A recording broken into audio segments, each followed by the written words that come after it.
Welcome to the People Teaching People podcast. Joining me on the podcast is Madeleine Shaw. Madeleine Shaw, she, her, is a feminist entrepreneur and writer based on unceded Coast Salish territory, Vancouver, BC. She is best known as the co-founder of ISLE, formerly Lunapads, one of the first groundbreaking ventures in the world to commercialize reusable menstrual products. In her first book, The Greater Good, Social Entrepreneurship for Everyday People Who Want to Change the World, she offers encouraging tips and reflections for aspiring, impact-based entrepreneurs. She is passionate about creatively deploying the tools of business in service of social change, drawing inspiration from natural growth patterns as ways to build regenerative organizations, and neo-sobriety culture and discourse. Madeleine is incredibly creative, compassionate, and curious. She truly embodies what it means to be a lifelong learner. You will be inspired by Madeleine and her commitment to social entrepreneurship and her initiatives to truly support everyday people who want to change the world. Thank you so much for joining me today, Madeleine. I'm thrilled to be here, Tiana. Thank you so much. So, where I would love to start with you today is to learn more about you and your story and what led you to become the co-founder and director of partnerships and impact at ISLE. Yeah, well, I have been in some way, shape, or form with ISLE, which was previously known as Lunapads, for just over 30 years. So my title doesn't really matter. Like I've had many. I've been creative director and I've been lots of things. But I do actually like that particular partnership and impact because, so ISLE, just to back up a little bit, we specialize in reusable products for menstruation, including period underwear, menstrual cups, cloth pads. So basically anything that you can use for your period or bladder leaks that replaces a traditional disposable throwaway pad or tampon is what we do. And I've been doing that since the early 1990s. And the background to that is a really, unfortunately, you've asked me a question that is super long answer, but basically I am an impact entrepreneur and I just love, and I'm also a feminist. And so the idea of being able to kind of combine my values around sustainability and feminism and being able to make a difference through entrepreneurship results in being the director of partnership and impact at ISLE. And so basically on a daily basis, what my job looks like is developing partnerships. And that can include nonprofit, social impact agencies, government, post-secondary institutions. There's so much activity happening there right now. Schools, corporations, that type of thing, who are interested in pursuing menstrual equity, which I know we'll get into, and also sustainability, because of course, obviously, as everybody knows, we're in a climate emergency. And so, increasingly these institutions have climate goals. And so the work that I do enables them to kind of feed two birds with one seed. So, looking back, what was it that sort of gave you that nudge or took you in that direction to start a business? Well, there were so many. I mean, it really wasn't so this notion of being a social entrepreneur is something that I talk about a lot. And so for me, I've been a card-carrying feminist activist since I was a teenager. And so becoming an entrepreneur or starting a business in order to pursue that social change agenda, it just made sense because I created some products that I really liked. But honestly, I could have been a filmmaker and made films about, sustainability and feminism. I could have, done a lot of other things with that, but becoming a for-profit entity to make and sell products was just sort of legally what made sense. But also, I just really believe that the kind of distinction that we have between for-profit and not-for-profit enterprise is something that really should be way more kind of combined and experimented with. I think it's too compartmentalized and very much to the detriment, we assume that, a charitable entity or not-for-profit agency is how we must like we must do that in order to create social change. And conversely, if we just want to sell something and make money, then we need to start a business. And in my estimation, neither of those things, strictly speaking, are true. And that kind of binary, mutually exclusive thought is actually stifles creativity. And so I'm a big believer in kind of mixing those two things up. So you had mentioned in your story the term sustainable menstrual equity. So what is that? What do you mean when you talk about that? And why is that something that matters so much today? Yeah. Okay. So to break it down a little bit, so menstrual equity is a concept that was coined in 2015 by an American lawyer and activist called Jennifer Weiswolf. And so she basically put a name to something that I've personally been doing, since the early 1990s, which was basically saying menstruation matters. And it matters not just for the people who experience periods and require support, and whether that's products or privacy or medication or whatever information, education about what that actually means. I mean, the menstrual cycle is a core feature of how we create human beings, and yet it's something that is deeply stigmatized and shamed, and so it makes it hard to ask questions and go, why is my body doing this? What's going on? And so we tend to portray periods as just kind of a mess to be cleaned up or a problem to be solved, whereas in fact they're just one part of a very complex, very beautiful, fascinating cycle that occurs in roughly half the population for 30, 40 years of their lives, and which is to say a lot. And so menstrual equity means that we value that. We go that should be supported. So on a very material level, it looks like things like if you go to a public bathroom, then there being the provision of free pads and tampons. And in much the same way, like from a mindset perspective, it's like when you go to a bathroom, you expect there will be toilet paper, there will be soap, there will be hand towels, whatever you need to take care of your personal hygiene as a matter of basic human dignity. And so menstrual equity is like, and for the people who need menstrual products, then those things should be on that list too. But it's also an attitude. And it also, it pertains to education, it pertains to destigmatization. And so sustainable menstrual equity, which is kind of the slice of it that I'm into, sustainability meaning kind of long-term viability. Like when we give someone a disposable pad or tampon in a bathroom and they're on their way to a business meeting, or they're on their way to an exam or something like that, we've solved their problem for 3 or 4 hours. And then they've got to go find another one. And, these products are not universally available. So really you're making a pretty big leap to begin with, going, well, they're going to be able to find something in the first place. So we want to solve this menstrual equity situation permanently. It's not just a 2-hour or 3-hour thing before forcing someone to go and find another bathroom that may or may not stock products that meet their needs and so on. The thing about those products is they're all going in landfills. So disposable pads and tampons take roughly 500 years a piece to biodegrade. Disposable menstrual pads are made of up to 90% plastic. It may seem like a small thing at the time, but really given the number of people who menstruate, it adds up. So there's that aspect of sustainability as well, of not just the permanence, like seeking a permanent universal solution, but also considering the environment. Well, thank you for that explanation. And it's interesting, as you're talking, and just sort of how there can be at times sort of this discomfort around this conversation for people. I relatively recently had a situation at a local public pool that I swim at, where I had a situation arise and there was nothing in the bathroom to deal with the emergency.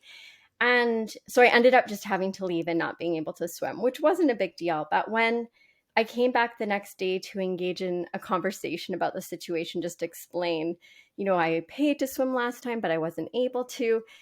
That conversation was one of the most negative, uncomfortable conversations I've ever had. I felt ashamed for having brought it up.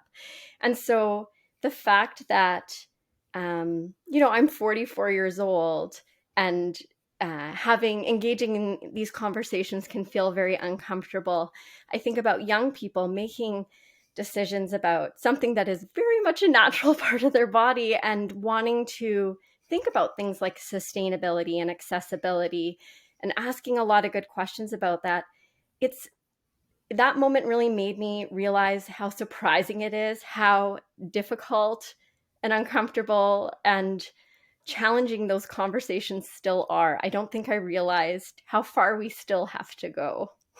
That's a perfect example. And thank you so much for sharing it. Like the fact that there was no provision made for you to deal with your period and therefore were unable to access a public service that you had paid for that supports your well-being as a human being.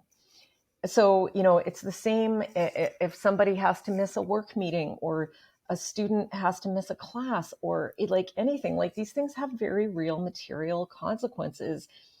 And if you think about what it means for somebody who's on a really low income, like 40% of post-secondary students in Canada right now are accessing food pantries. Okay, so if they are having trouble affording food, for sure they're having trouble affording menstrual products.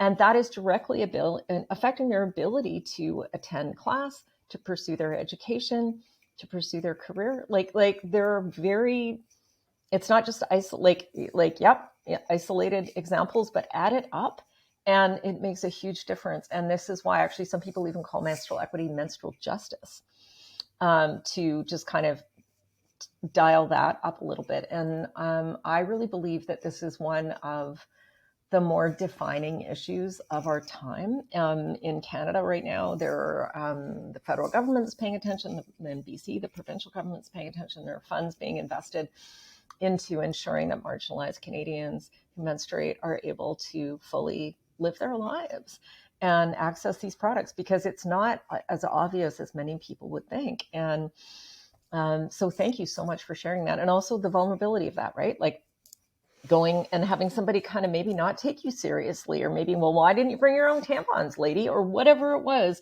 that you had coming your way that made you feel ashamed as a grown up 44-year-old woman, who's a parent and a professional and whatever. And it's like, are you kidding me? Like somebody is going to kind of give you the gears as another human being for your body doing something, that is doing exactly what it's supposed to be doing. Like, oh my gosh, I'm so sorry that happened to you.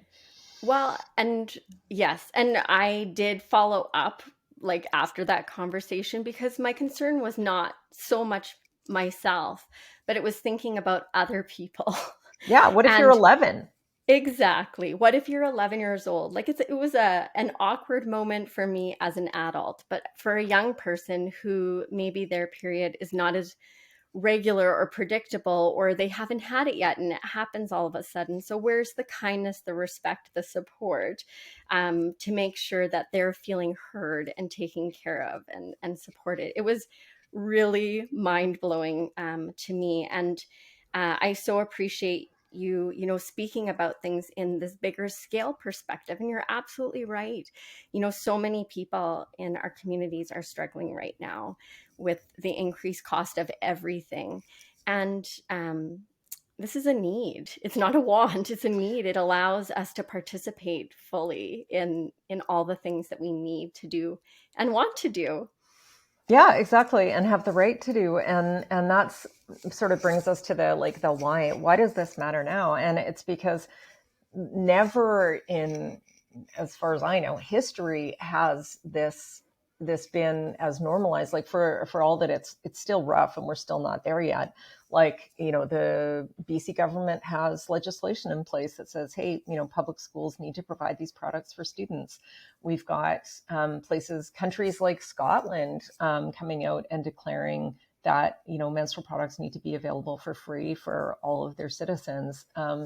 So there's this is a very timely issue that intersects beautifully with the climate emergency that we're in as well. So we're seeing very real change. Like right now, universities in Canada are providing reusable menstrual products to their students for free, which is one of the most exciting things that I've ever, in my 30 years of doing this, is one of the most important, amazing things, because it sends the signal from the university administration like, hey, students who menstruate, we care about you. We want to make sure that you're able to fully enjoy, whether it's attending class or extracurricular clubs or whatever, like show up and be here with us now because you matter.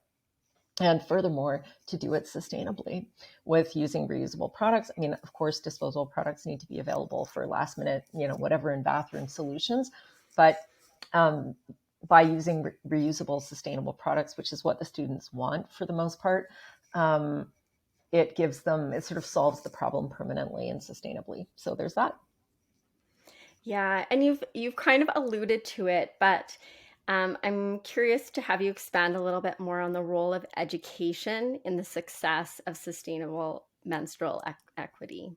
Yeah, education is huge in this space for a bunch of reasons. So for starters, because as I did allude to earlier, not everybody understands menstrual cycles. Like it's not necessarily it's something that's sort of fraught with shame. So it makes it hard to ask questions.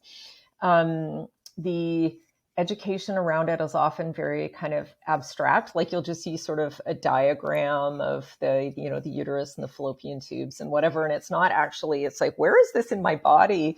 And what does this mean? And so that's not always delivered in sort of a clear, inclusive way. I mean, we're starting to understand that menstruation doesn't just happen to girls and women, that there's far broader spectrum of people gender-wise who menstruate. And so, educating people about that is huge.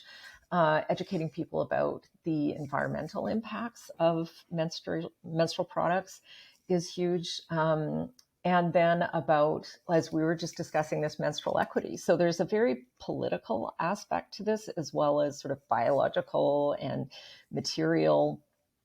There's so many things about it, and that's part of what makes it an exciting, interesting opportunity, because most people either do menstruate or know someone who does. Like it would be practically impossible not to, right? So that makes it kind of a universally important issue for people to come together and discuss and do a bunch of healing around, because that stigma, as you just shared, it's persistent, and especially for youth. And so the better educated we are, the less shame there is around it, the more the conversation around menstruation and periods, menstrual cycles is normalized, the less of a big, scary, freaky deal it is. Exactly. The more you know, right? The more you Yeah. know. Now, with your story, you also shared about how you really embraced stepping into the role of social entrepreneur. And in your own experience with social entrepreneurship and being a part of that, I know you were also inspired to write a book about it. So, what really led to you writing a book about being a social entrepreneur?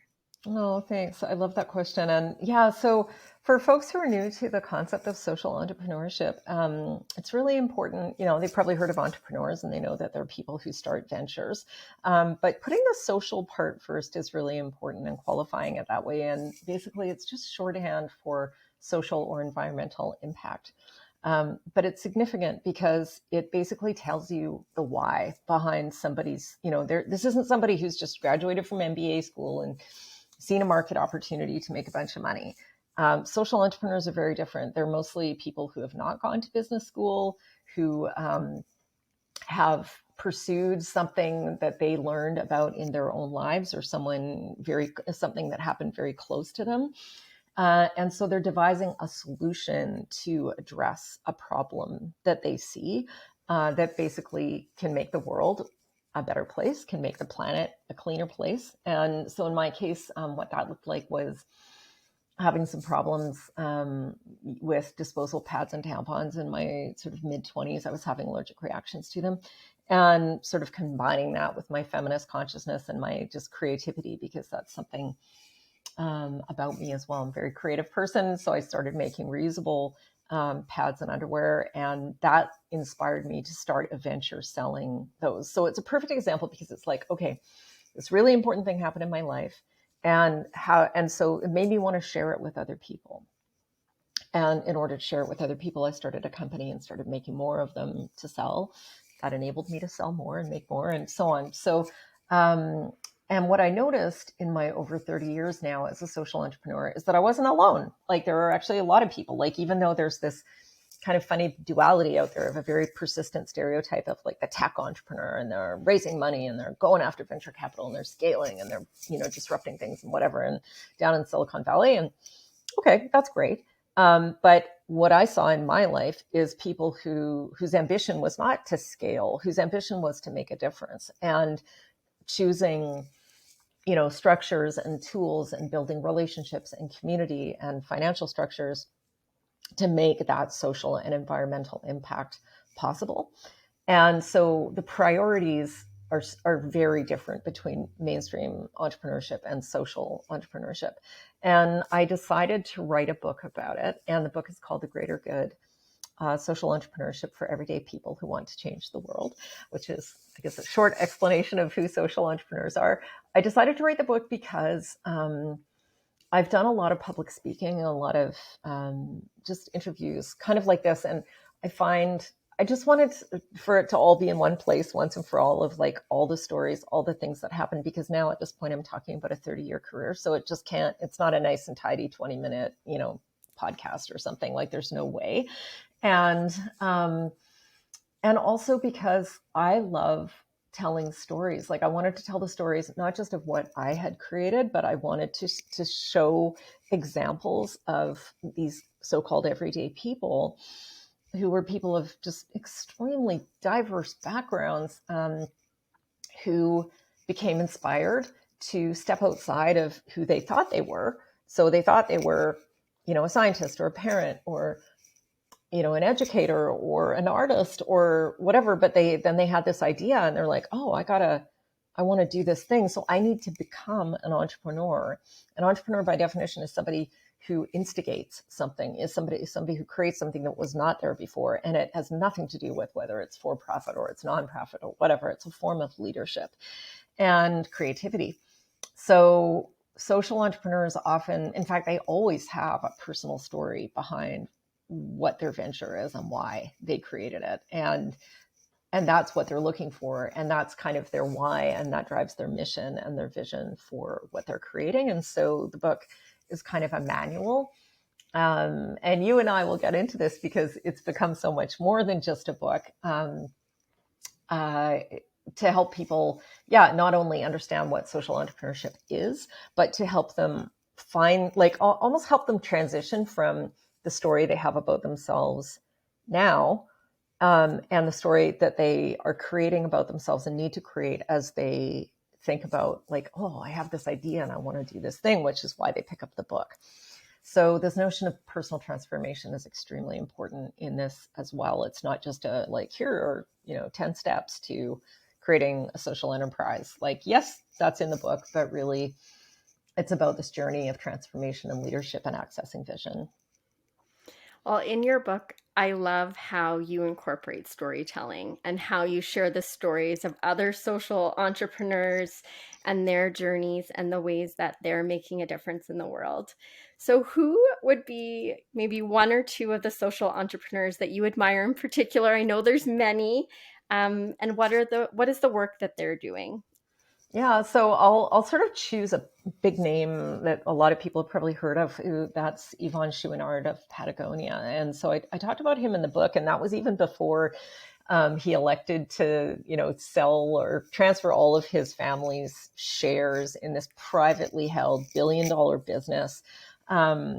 To a couple of trusts that basically support environmental issues. So I hope most people listening are aware of the brand Patagonia. It's a outdoor apparel, and just basically anything that you could need to enjoy the wilderness, which is why Yvon Chouinard, the founder, started the company. And so as a social entrepreneur, his motivation was just basically to create tools to allow people to learn about and enjoy nature. So he was a rock climber. He wasn't a business person.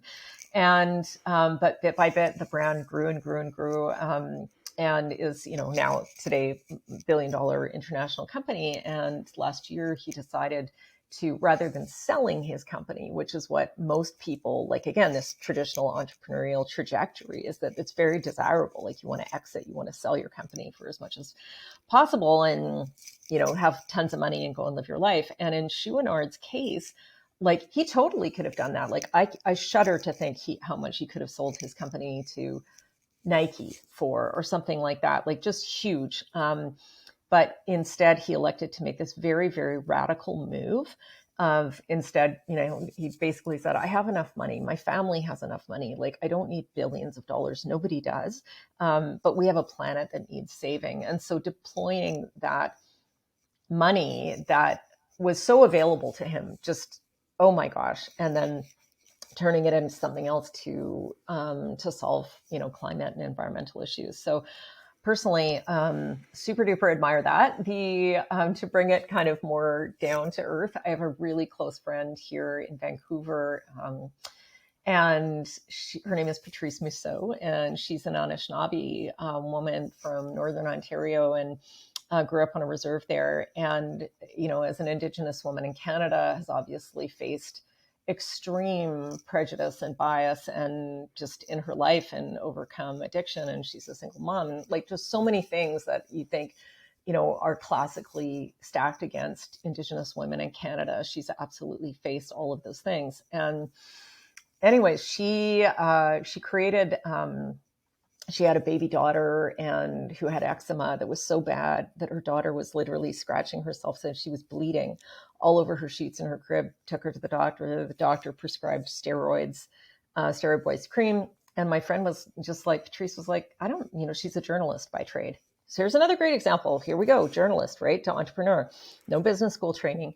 And she just thought, I can do better than this, and looked online and found natural ingredients and created this product in her crock pot, like classic, like just do it yourself. Like, nobody gave her permission. Nobody said, you know what I mean?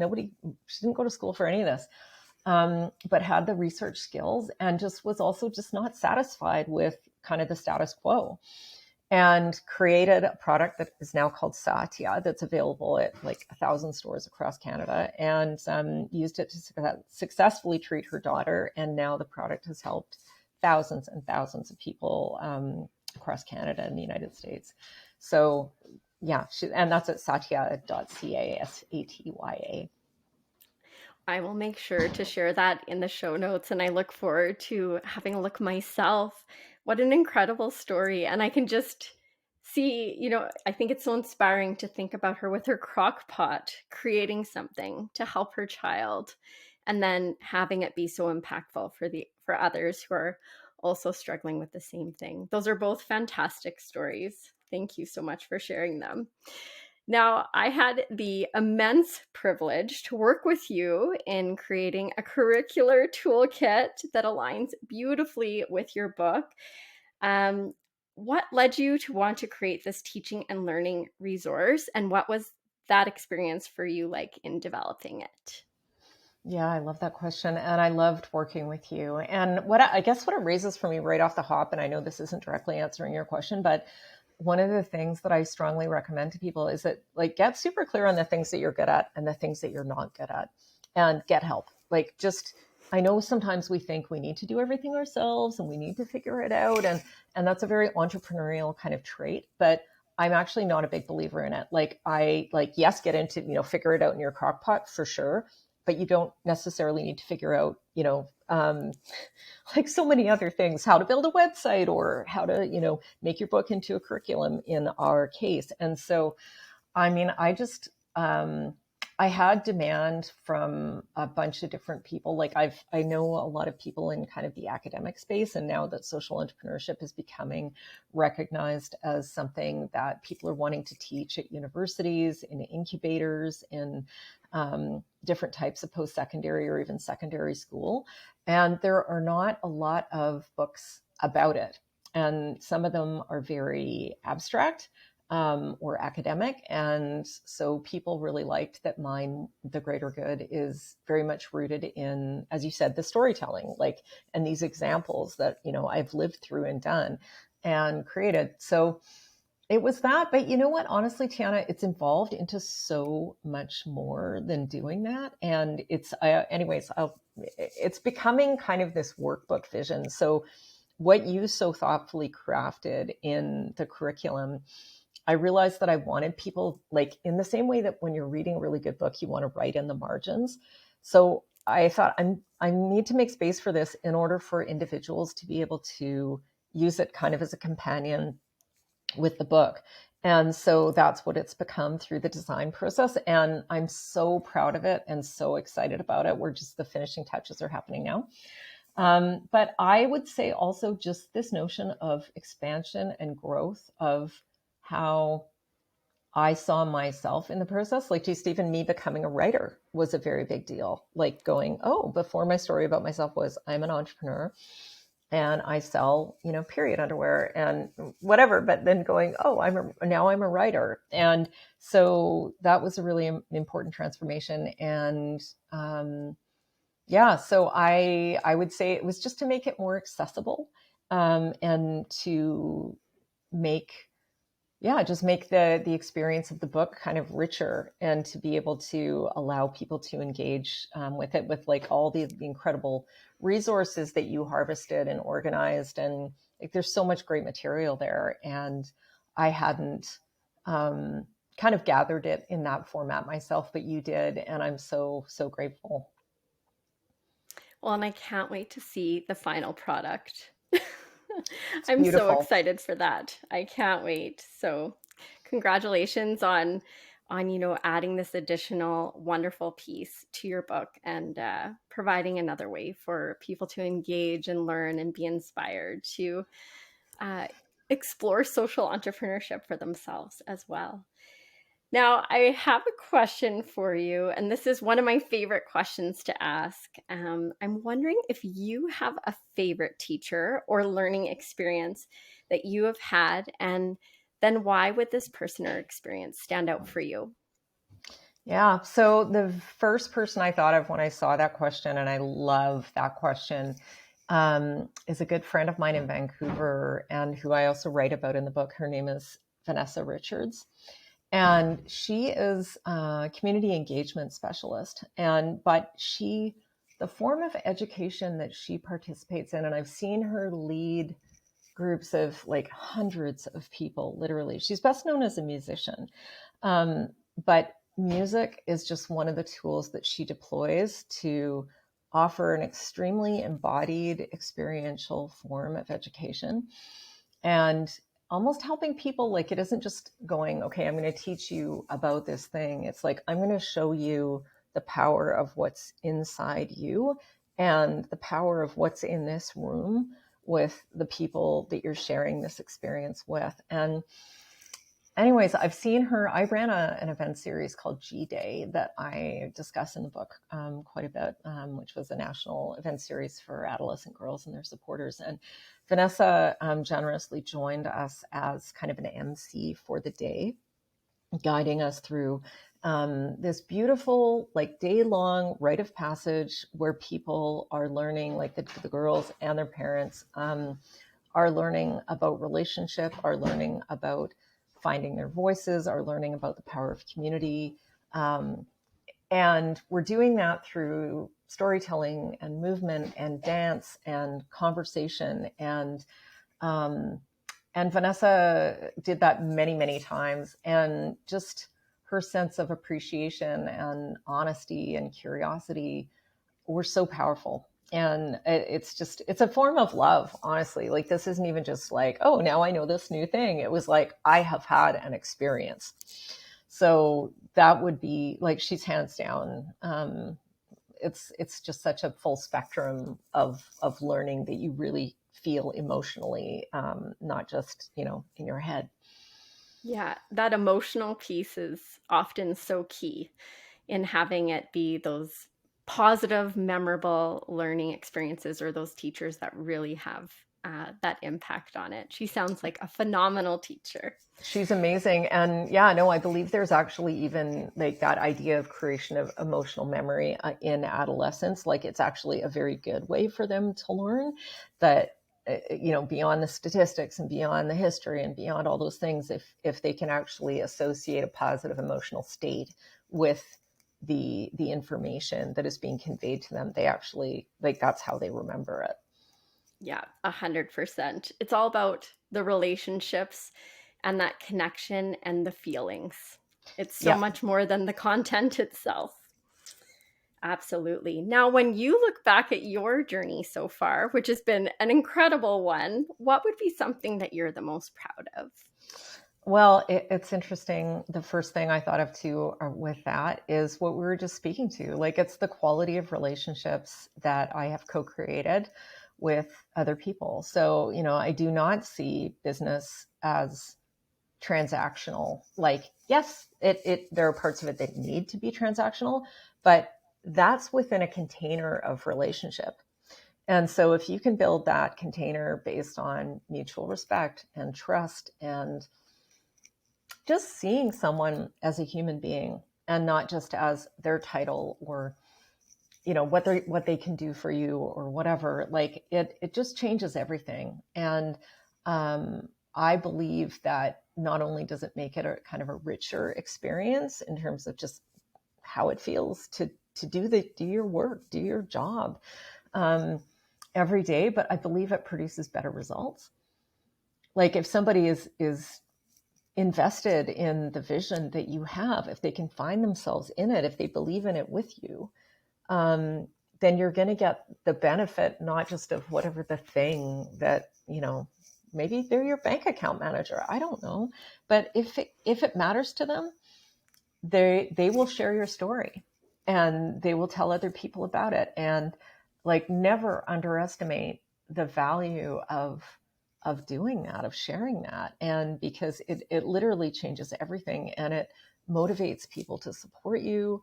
It makes people proud to be part of what you're creating. It, like, so much about it. And so I really do believe, so much of what we do as social entrepreneurs comes down to how well we are able to create, and in a very authentic way, quality relationship with other people.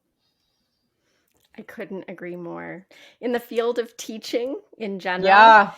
it's my philosophy. It's how I approach teaching and learning. And it's always relationships first. When I'm working with new student teachers, or now I'm working at a post-secondary institution here in Calgary again, it's so much about relationships. And I find new teachers especially get so caught up in having the perfect lesson and covering all the content and getting through their slides.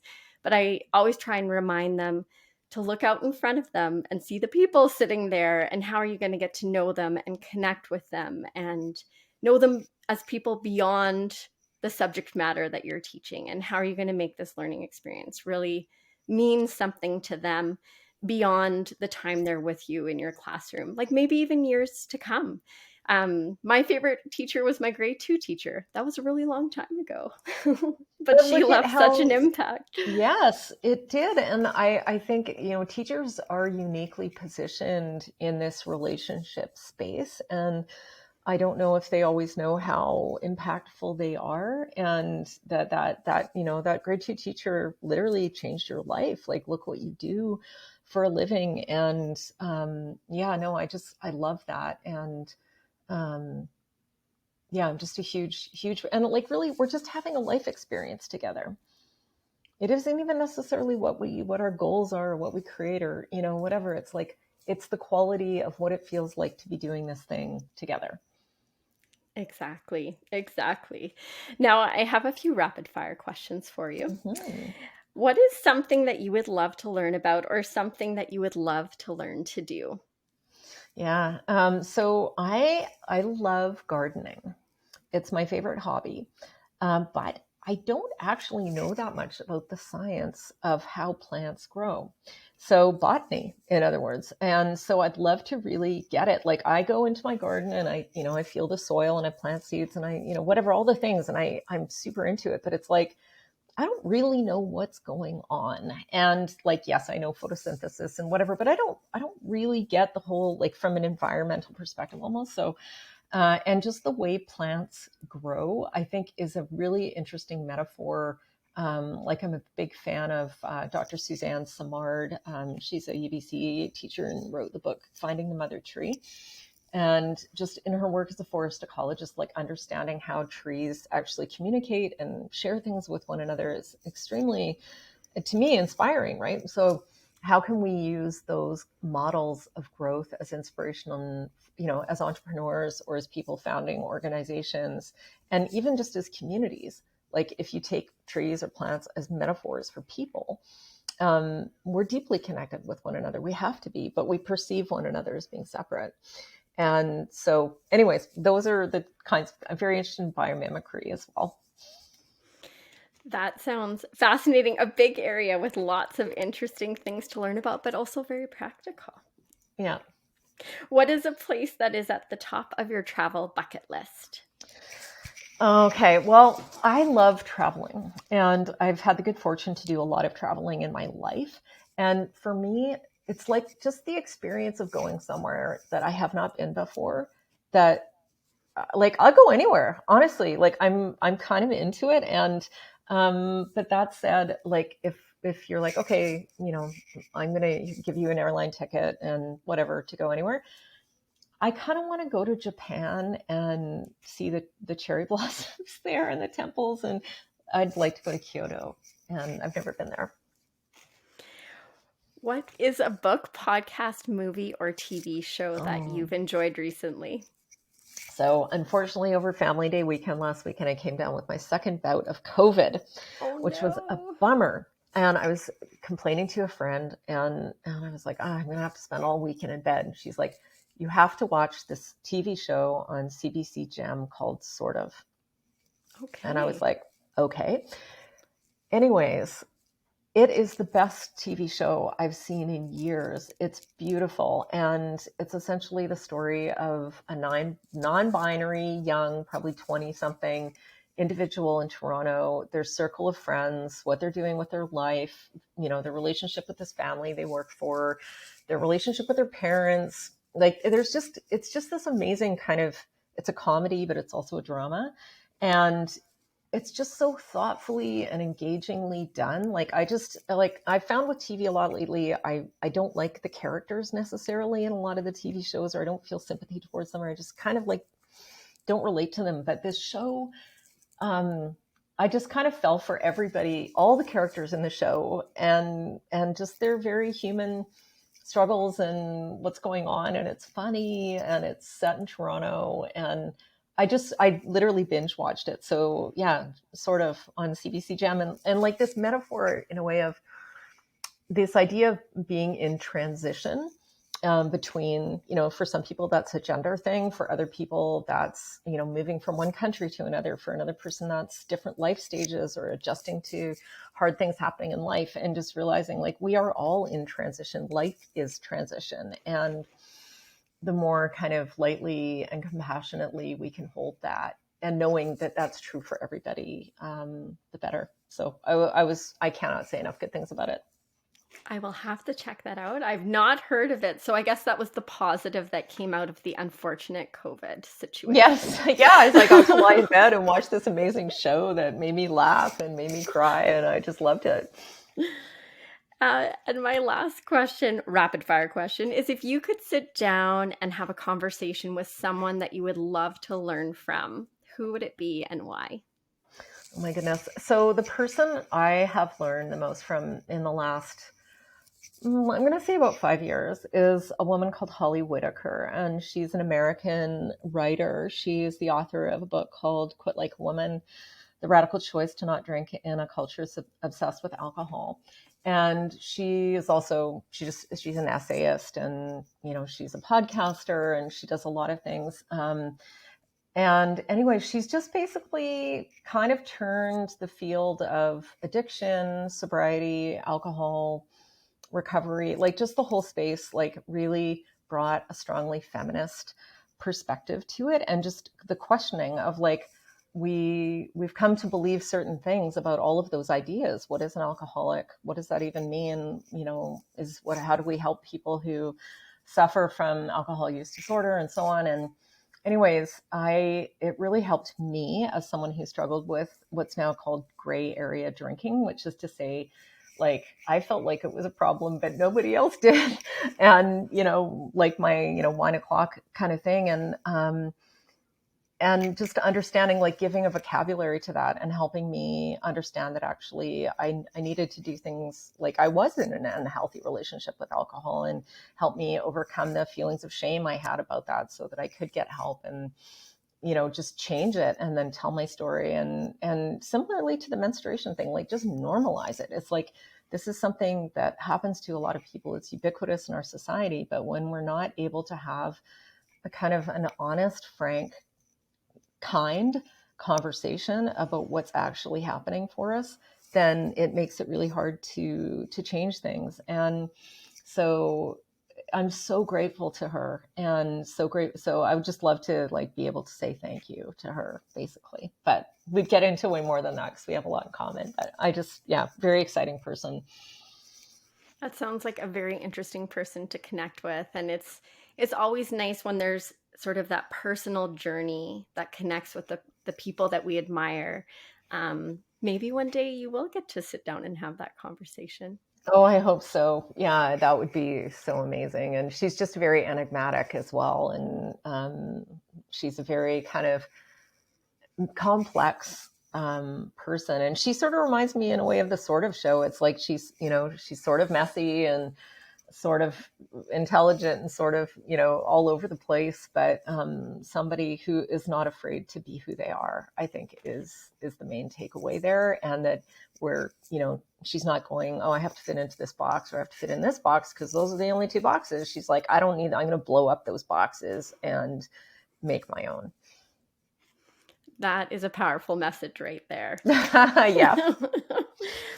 So I'm just wondering, as we wrap up our conversation, if you have any final thoughts or words of wisdom that could empower or support people with their own teaching and learning journeys.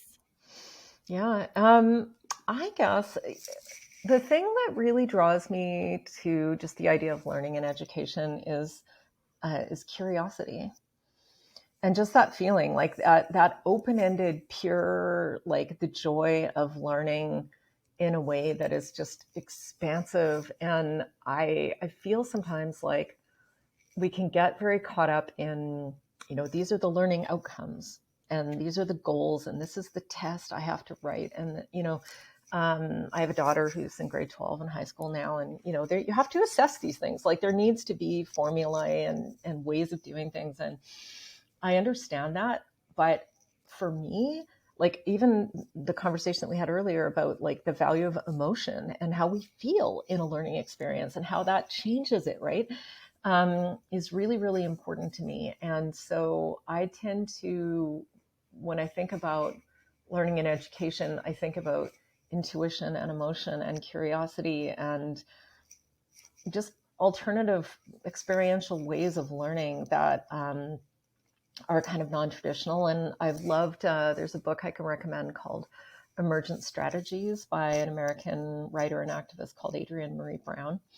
And she approaches learning from a very, like, just very radical perspective that is sort of the opposite of a structured, regimented way that we can think of learning. And I know for myself, I'm an extremely right-brained person, and that I don't always respond well to, I don't know, lists and tests and whatever. I'm always like, what else? Like, where's the pleasure in this? What else? Or what is another way of looking at this?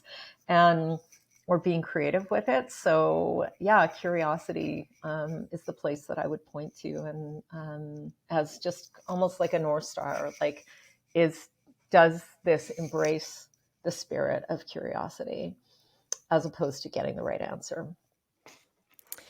I love that so much. I try every year not to create a New Year's resolution, but I pick a word for the year, just to kind of set some intention for myself, just have it in the back of my mind as I'm making decisions and choosing to go left or right, or sort of trying to decide what my priorities are. And my word for this year is curious.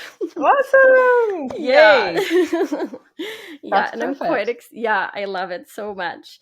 And Madeline, I want to thank you so much for sharing your time and your story and your words of wisdom with us today. And if our listeners want to learn more about you and all the things that you're up to, where are the best places to find you?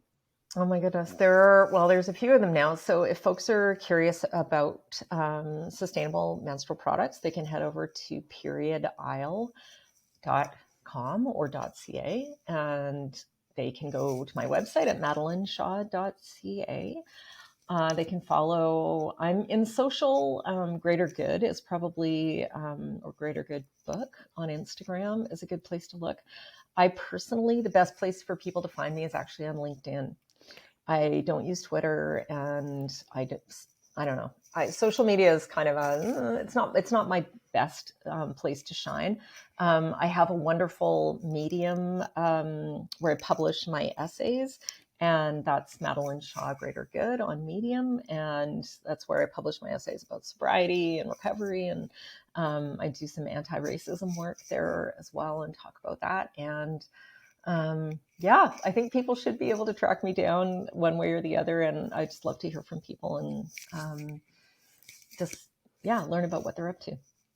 Thank you. I'll make sure to share all those different options in the show notes. And I want to thank you so much for joining me, Madeline. It was so lovely to reconnect with you today and to, as always, learn from you. Likewise, Tiana. And yeah, a total pleasure. And I've learned a lot from you as well.